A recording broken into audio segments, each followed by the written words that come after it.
నమస్తే, welcome to యోయోటి. ప్రస్తుతం మనతో మాట్లాడడానికి ఎమ్మెల్యే పాయల్ శంకర్ గారు ఉన్నారు. ఒకసారి మాట్లాడదాం. సార్ నమస్తే.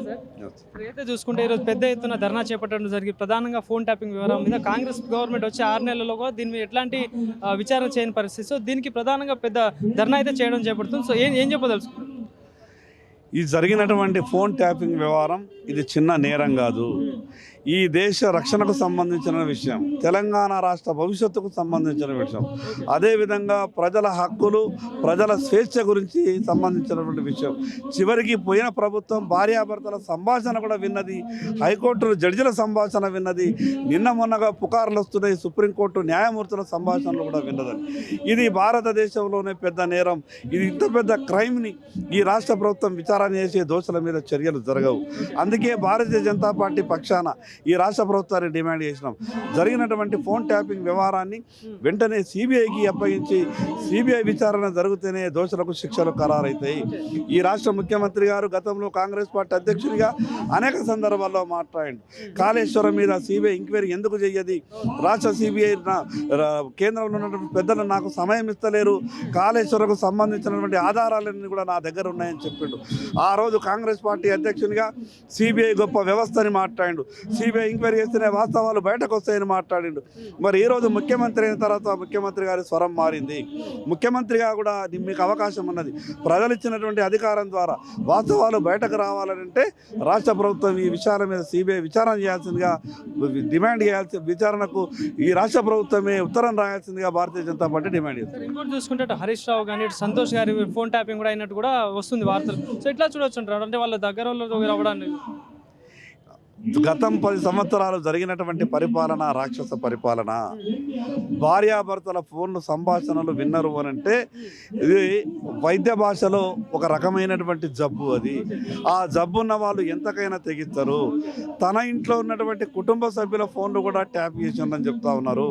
అదేవిధంగా న్యాయమూర్తుల ఫోన్లు.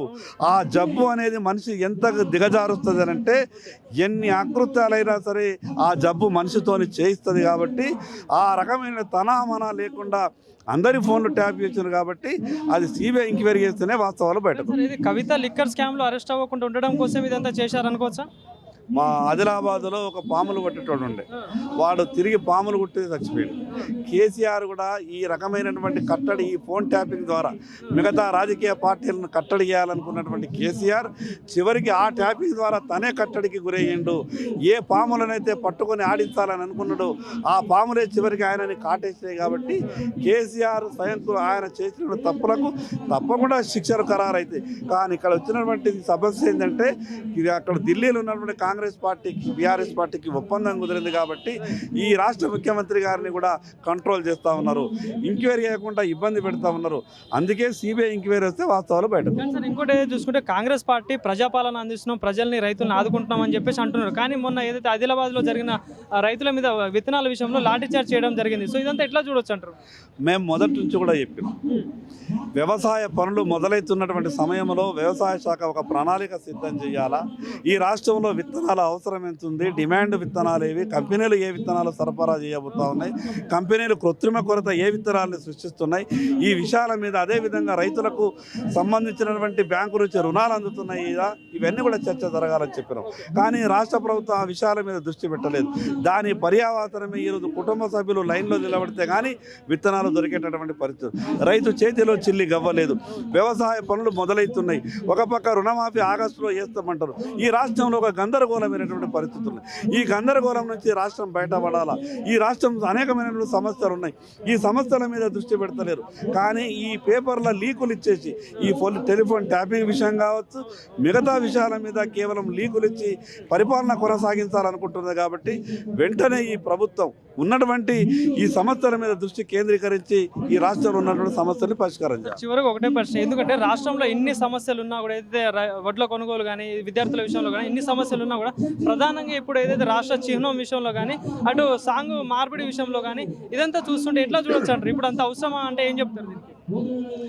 రాష్ట్ర ప్రభుత్వానికి గీతం విషయం కావచ్చు, లోగో విషయం కావచ్చు, మార్పులు చేర్పులు చేసుకునే అధికారం ఉన్నది. అటువంటి అవకాశం ఉంటే అఖిలపక్షంతో మీరు చర్చలు చేసి తెలంగాణ వాదులతో చర్చించి మేధావులతో చర్చించి అది గంట 2 గంటలలో నిర్ణయం తీసుకున్నట్టు అవకాశం.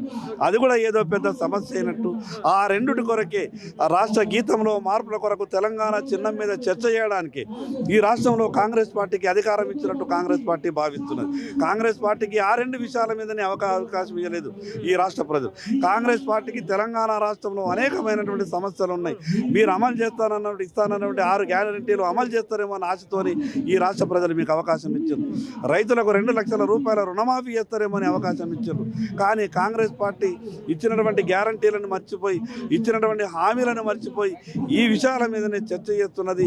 విషయాలను పక్కదారి పట్టించాలా, సమస్యలను పక్కదారి పట్టించాలనే కాంగ్రెస్ పార్టీ ఆ రకమైనటువంటి ఆలోచన. ఇంకోటి చివరిగా అయితే జూన్ 2న తెలంగాణ ఆవిర్భావ దినోత్సవం జరుగుతుంది. కానీ గతంలో సోనియా గాంధీ కానీ రేవంత్ రెడ్డి తెలంగాణ బలిదేవత అని చెప్పిండు. కానీ ఇప్పుడు అదే సోనియా గాంధీని ఇన్వైట్ చేయడం జరుగుతుంది. సో ఇట్లా చూడొచ్చు అంటారు ఇదంతా. కాంగ్రెస్ పార్టీ ముఖ్యమంత్రిగా రేవంత్ రెడ్డి గారు అయిన తర్వాత సోనియా గాంధీ గారి గురించి తప్పితే ఆ రోజు బలిదేవతన్నా ఇంకేదన్నా ఈరోజు సోనియా గాంధీ గారి పూజ చేయకుంటే రాష్ట్ర ముఖ్యమంత్రి గారి పదవి కష్టం. బాధాకరమైన విషయం. మీ నాయకురాల్ని మీరు గౌరవించుకోండి, మేమేం దాన్ని తప్పు పట్టం. కానీ ఈరోజు భారతీయ జనతా పార్టీ సుష్మా స్వరాజ్ గారు చేసినటువంటి పోరాటాన్ని కూడా ఈ కాంగ్రెస్ ప్రభుత్వం ఒక్కసారి గుర్తు చేయాలి. జరిగేటటువంటి ఆ వేడుకలలో సోనియా గాంధీ గురించి మీరు ఎంత గొప్పగా మాట్లాడే ప్రయత్నం చేస్తూ ఉన్నారో మీరు అదేవిధంగా స్వర్గీయ సుష్మా స్వరాజ్ గారి గురించి మాట్లాడే ప్రయత్నం చేయాలి. కానీ ఈ విషయాల్ని ఎప్పటికప్పుడు ప్రజలు గమనిస్తున్నారు. ఇప్పటికైనా రాష్ట్ర ముఖ్యమంత్రి గారు ఆ రోజు తెలంగాణ రాష్ట్రం రావడానికి ప్రధాన కారణమైనటువంటి పార్టీ భారతీయ జనతా పార్టీ.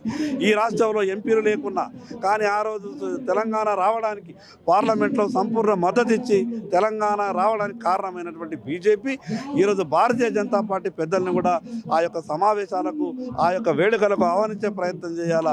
ప్రత్యేకంగా సుష్మా స్వరాజ్ గారి గురించి కూడా ఈ ప్రభుత్వం ధన్యవాదాలు తెలియజేయాలి. సో ఇది పాయల్ శంకర్ గారు చెప్తుంది. తెలంగాణ రాష్ట్రంలో అనేక సమస్యలు ఉన్నాయి. రైతుల విషయంలో చూసుకున్నా కూడా అటు విద్యార్థుల విషయంలో కూడా చూసుకున్నా కూడా అనేక సమస్యలు ఉన్నాయి. ఫోన్ ట్యాపింగ్ వ్యవహారం కూడా ఉంది. ఇదంతా పక్కన పెట్టి అధికార చిహ్నం చేంజ్ చేయాల్సిన అవసరం ఏంది? ఇదంతా అవసరమా? ఫస్ట్ ప్రజల సమస్యల మీద పోరాడండి అంటూ పాయల్ శంకర్ గారు అంటున్న మాటలు ఇవి. Over to studio.